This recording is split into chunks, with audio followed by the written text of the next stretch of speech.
Okay, we've got a quorum in the room. Thank you all for being here this morning. I'd like to call the Senate Appropriations Committee to order. At this point in time, I'd like to call on the President Pro Tem if he doesn't mind leading us in an invocation. Be delighted. Thank you, Mr. Chairman. Can we go to the Lord in prayer? Our Heavenly Father, as we prepare to make decisions and have made decisions that have impacted so many others in our day-to-day lives, and then people that we don't even know, people that we will never cross paths with. We ask, Lord, for your guidance and wisdom, judgment and discernment in making those decisions, that those decisions will not only be beneficial to those whose paths we never cross, but our decisions will be pleasing to you. We ask, Lord, that you build a hedge around each and every member and each and every family. Protect them from the world that we live in. It's in your holy and precious name we pray. Amen. Thank you, Mr. Pro Tem. Again, thank you all for being here this morning and getting started. I want to start off by thanking our Senate budget staff. This process would have been impossible without them. Melody Debussy, Brent Creswell, others who are, Churchwell and others who are here. It's been a difficult time, as you'll hear us talk about later on, and it would have been completely impossible without their help, and I appreciate everything they've put into this document and the documents that will come in the following days. To call this an unusual or abnormal time would be an understatement. When we last gathered, our revenue estimate was higher than the previous year.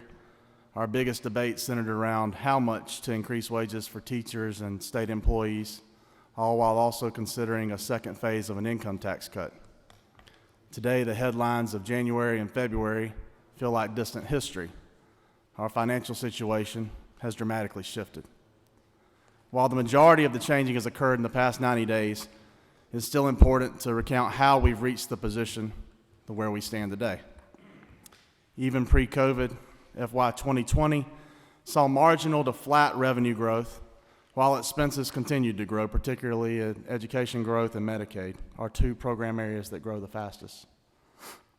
Enter a pandemic with new, unexpected costs in healthcare and public safety for PPE, testing, quarantine sites, overtime pay, and others that began to accrue. Next, add a total halt to the hottest economy that I'd seen in my lifetime.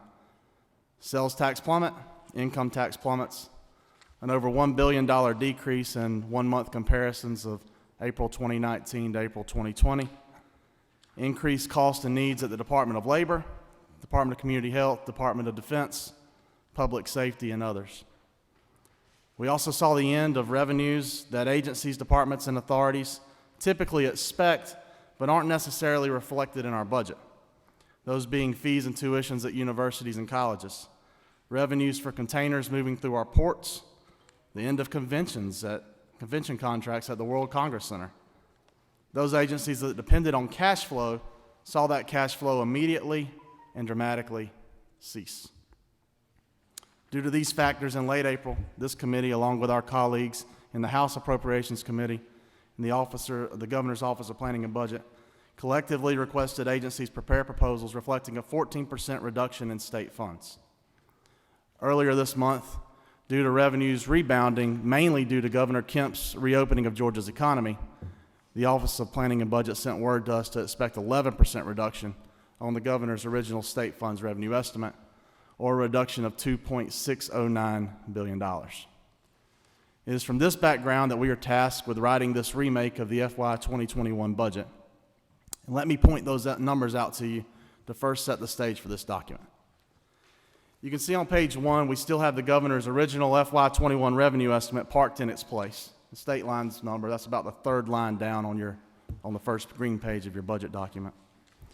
We worked closely with the Governor's office through OPB, and they've given us the 11% dollar figure, and we've parked that reduction while it's not yet official on page 4 of the document before you. If you look at page 4, go to the top, second line down, you'll see the $2.067 billion parked there. That leaves us with roughly $21.53 billion in state general funds for allocation. And that sounds like a lot, even to this South Georgia boy. But with K-12 funding alone taking up almost half of that figure, or $10.022 billion, you'll see that amount goes really, really fast. And it goes even faster when there's less. Due to the current predicament, there will be less, and there's no reason to sugarcoat that. Our state's budget must balance. We don't hold the keys to a printing press. And each of you have set out to make hard decisions and have tough conversations concerning our state priorities, just like families and businesses across our state are doing, knowing that adding funds was not an option, and highly valuing an item or program simply meant cutting it less. You'll get no gold stars or attaboys for your work, but as a taxpayer of Georgia myself, I appreciate your diligence. Have we gotten it all right? No. Our friends across the hall will tell us that's what the House is for anyway. Will there be some things we think about differently later? Yeah, I'm sure there will be. But you tackled a difficult task with a difficult timeline and sought ways to prioritize your communities. If you're going to make cuts, leaders should start with themselves, and that's what the General Assembly and the Senate's budget proposal has done. The Senate proposal first consolidates the Senate budget office into the Senate budget line, and then recognizes and applies an 11% salary reduction to all senators in order to reduce 5 furlough days for Senate staff. That's on page 5 at line 3.4. The Lieutenant Governor volunteered a 14% reduction in his salary to allow a similar support for his office on page 4, line 1.2. Because your subcommittees were able to work so closely with your colleagues in the other body, we were able to reduce funds for our joint offices, giving the General Assembly a 11% budget reduction as a whole. The governor instructed us to apply 11% reduction to his programs as well, and that's reflected in your pages. After the top, you next evaluate your largest buckets. The largest part of our budget by far is education. It totals 54% of this Senate budget proposal. As you know, our state funds are invested in education initiatives from pre-K to adult ed. In the pre-K department, the Senate proposal recommends no reduction for pre-K classroom education, while accepting minor reductions for pre-K central office efficiencies, and places a strategic pause on additions at this time, reflected in page 98, sections 126. Pre-K is funded through lottery revenues, and at present we've received no expected revenue reduction to this line item, though pre-K and HOPE expenses are rising at a rate that the lottery may soon be unable to meet. On K-12 funding, the Senate proposal applies a reduced 11% temporary revenue reduction to the QBE program formula on page 116, section 155, but fully funds sparsity, equalization, T&E, and residential treatment facilities portions of the formula. And you'll see those at page 133, line 149.2, line 155.1, line 153.1, sorry, line 155.2, and line 149.3. The Senate proposal also makes an over $122 million add back to the local 5 mil share to maintain the state's obligation to fund its 80-20 funding ratio, which can be found on page 115, line 154.1. The Senate proposal additionally fully funds, by the way, over $342 million in bonds for K-12 classrooms across our state, including a full funding of low-wealth school bonds that you can find in line 357, 101 through 111. On higher education, the Senate applied 11% reduction to the USG system for implementation by the Board of Regents on section 288. The Senate proposal also grants the same deference to TSG in section 337. An area of budget proposals that received considerable feedback was human services. There we worked to limit agencies' proposed 24 furlough days down to 12, which reflects our general strategy of no more than 1 furlough day a month where furloughs could not be avoided. In out-of-home care for foster children on page 146, reductions were mitigated using existing prior year TANF. That same strategy was applied to child welfare services, where we worked to use TANF funds for client-centered services and took reductions on pass-through contracts and training. In behavioral health, we mitigated the agency's proposed 24 furlough days to 12 by eliminating certain pass-through contracts and investing in programs like our NOW and COMP waivers that directly serve intellectually and developmentally disabled. On page 45, line 5812, you see we created 50 more waivers in that program and annualized 125 more. We were also able to restore 2/3 of the funding to various autism services in lines 58.26, 62.3, 62.5, 249.7, and 250.8. In ag, we were able to fund the hemp commission at a level sufficient for its continuation. We were also able to restore a small amount for community partnerships for the seasonal operation of state farmers markets in Cordell and Thomasville, thanks to the efforts of the senators from the 11th, the 12th, and the 13th. A proud accomplishment in this budget is that the Senate was able to maintain our commitment to various designated funds. In budget shortfalls, we routinely short these programs to the detriment of local governments and the activities funded there. The Senate proposal balances its budget while fully funding the Hazardous Waste Trust Fund, Solid Waste Trust Fund, and Georgia Outdoor Stewardship Program. These funds directly benefit local governments for landfill remediation, grant and loan opportunities, land conservation, and cleanup of scrap tire fees. In our bond package, the Senate proposal incorporated many of your senator requests. The total package, which is $990 million, takes advantage of historically low interest rates to fund libraries, college and career academies, agency priorities, $50 million in bridge replacement, and repairs and maintenance at state facilities. You don't reduce funds by 11% or $2.6 billion without somehow affecting every budget area and correspondingly every corner of the state. This was not a task this committee tackled haphazardly or half-heartedly, and I appreciate the time and study each of you placed in crafting subcommittee proposals, which were diligently incorporated into this document. You each had a hand in tailoring and minimizing reductions to your constituents and communities while recognizing the monumental task at hand. And for your input, I'm grateful. I started this presentation by acknowledging a dramatic and unpredictable financial affairs affecting our state since March, as the reason why the governor's office, House, and Senate jointly agreed the numbers we considered this spring are no longer realistic or relevant. There's one final change since March that I must mention as well. Senator Jack Sutton Hill of Reidsville served our Senate body for 29 years. He served this committee for 16 years as chair. His mastery of the budget process benefited more than his rural home, which I have the privilege of neighboring. It served our entire state. When we peer through these budget lines in the months, years, and even decades ahead, we may ask why we fund certain special needs areas, why we use certain methodology to evaluate programs for children, or why we assess agency metrics like we do. And for the next years, months, and even decades ahead, the answer will be because Jack showed us how and why it was helpful. Jack was never one to browbeat you with his position, but particularly with funding in the budget, his position was often right. In time, you generally realize it too, and Jack knew you would, but he didn't belittle you. He didn't even tell you that he knew. He didn't have to. His combination of humility, compassion, and dedication will remain unmatched for many years to come. Our body and our state are better served because he was here. Yesterday, a wise leader and former senator sat in this room in this building and shared that they've been given much advice by many individuals about this budget.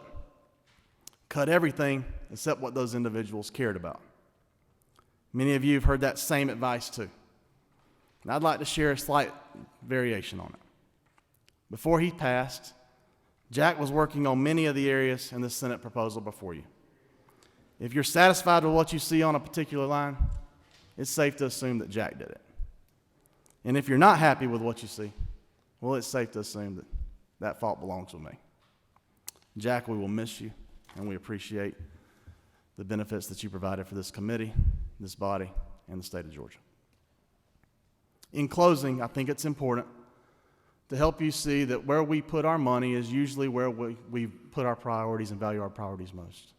So I want to give you a brief summary of program areas and how our state spending breaks down percentage-wise over those.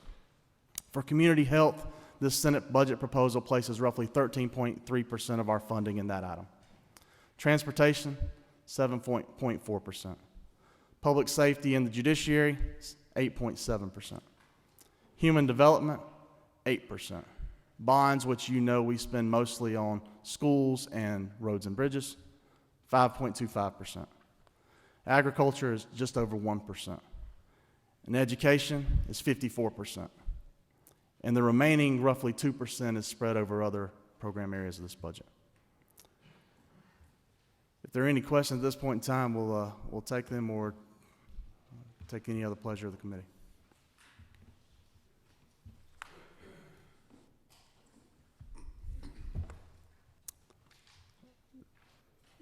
Recognize the senator from the 53rd. Are you number 68? Did you hit your button over there?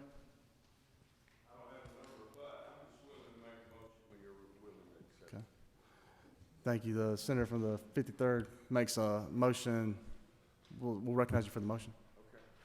I move that we pass House Bill 793 as committee substitute moving forward. You got a motion from the senator from the 53rd that we move House Bill 793 supported by a committee substitute. And second from the senator from the 51st and also from the senator from the 7th. Is there any other motion? Any discussion? Senator recognizes the senator from the 51st for a comment.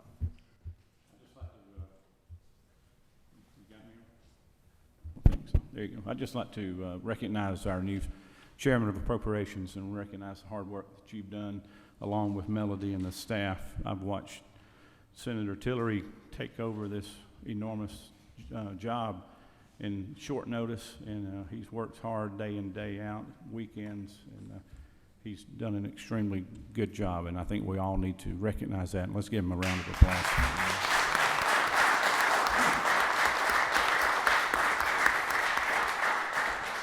Thank you. Thank you, Senator. As one of our budget members said just a few minutes ago, though, this is kind of like birthing a baby that you feel really good about, and you roll it out in the public here in a few minutes, and you find out it's ugly. So we'll look forward for those comments that come out here in a few seconds. But That's kind of funny, Blake. but I do want to thank the members of both parties who've been here and the subcommittee chairs. Your work has been extremely diligent. We could not have asked for better partners in this process, and truly appreciate the work you've put into it. It's not an easy process. Do not expect that everyone's going to be happy, and I commit to helping you as well work through these line items to figure out why we made a lot of the decisions we made. There's been a motion and a second. Is there any further discussion? Chair recognizes the senator. Senator, if you hit your button, senator from the 10th had their hand up first.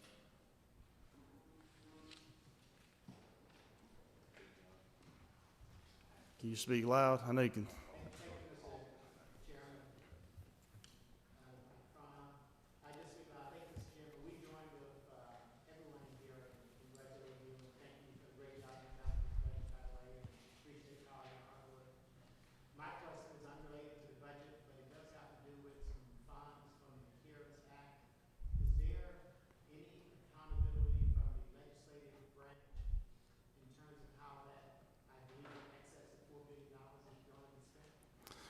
Thank you for your question. That you're correct. That I'll talk with you offline about how that works. It breaks down roughly $4 billion quickly goes to $2 billion, and then there's some other allocations within that. Right now, though, we're only able to allocate the state funds, which you see relevant in this document.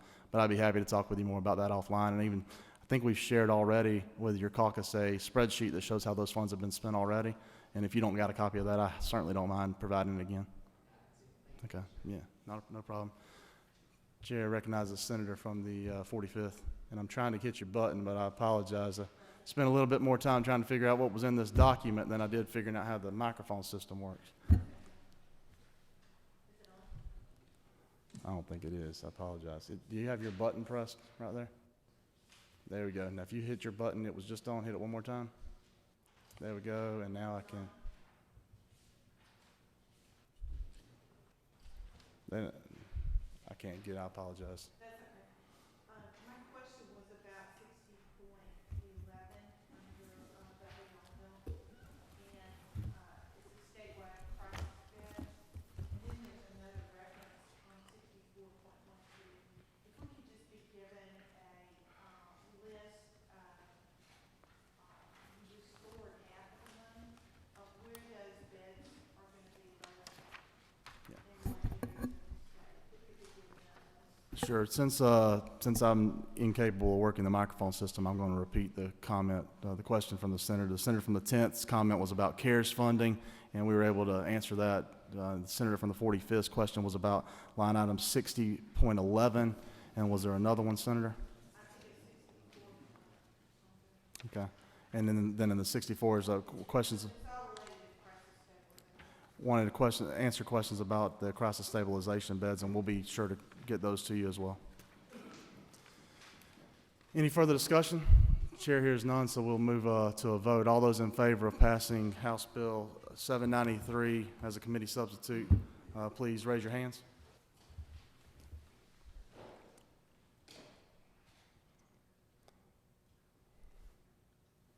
Get that count. In reverse.